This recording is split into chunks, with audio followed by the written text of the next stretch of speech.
আসসালামু আলাইকুম বন্ধুরা, কেমন আছো? আলহামদুলিল্লাহ আমি ভালো আছি। তোমরাও হয়তো আল্লাহ পাকের অশেষ রহমতে ভালো আছো।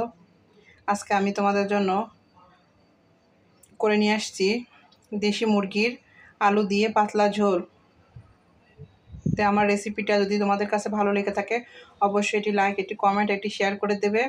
আর যারা আমার চ্যানেলটি সাবস্ক্রাইব করেছো তাদেরকে অসংখ্য ধন্যবাদ। আর যারা আমার চ্যানেলটি এখনও সাবস্ক্রাইব করোনি প্লিজ আমার চ্যানেলটি সাবস্ক্রাইব করে পাশে থাকবে। আর যারা আমাকে নতুন বন্ধু করেছো প্লিজ আমার কমিউনিটিতে লেটার দেবে, তারপরে আমি তোমাকে 24 ঘন্টা পরে ব্যাক দিব। আর আমি যদি ভুলে যাই অবশ্যই আমাকে মনে করিয়ে দেবে কমিউনিটিতে লেটার দিয়ে। তো দেখতে থাকো আমি দেশি মুরগির পাতলা ঝোলটা কিভাবে তৈরি করলাম।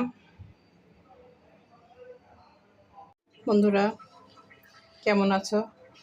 আমি আজকে তোমাদের দেশি মুরগি আলু দিয়ে পাতলা ঝোল করে দেখাবো। তো আমি এখানে দেশি মুরগি কেটে নিয়েছি, আলু কেটে নিয়েছি।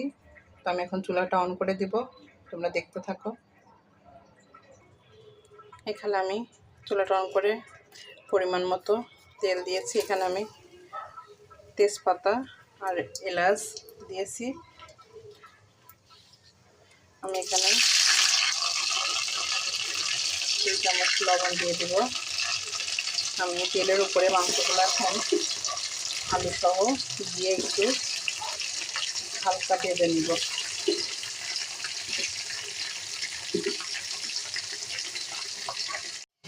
একটু আমার মাংসগুলা একটু আমি তেলে হালকা ভেজে নিয়েছি। এখানে আমি আদা বাটা, জিরা বাটা, রসুন বাটা, পেঁয়াজ বাটা, হলুদ মরিচের গুঁড়া দিয়ে আমি একসঙ্গে নিয়েছি, সেটা দিয়ে দিব। এখন আমি এই মশলাটা দিয়ে সুন্দর করে কষিয়ে নেব।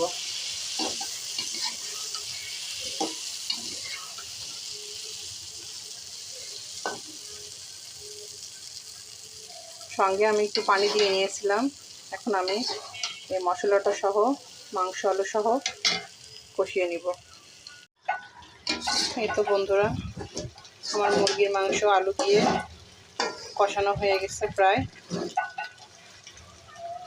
এখন আমি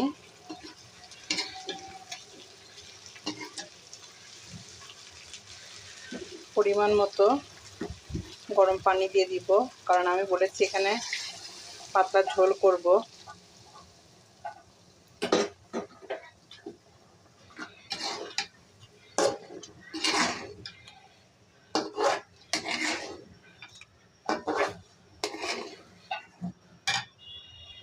এই তো বন্ধুরা আমার দেশি মুরগির পাতলা ঝোল হয়ে গেছে। আমি এখানে জিরা ভাজা দিয়েছি, দিয়ে এখন আমি পরিবেশন পাত্রে তুলে নিব।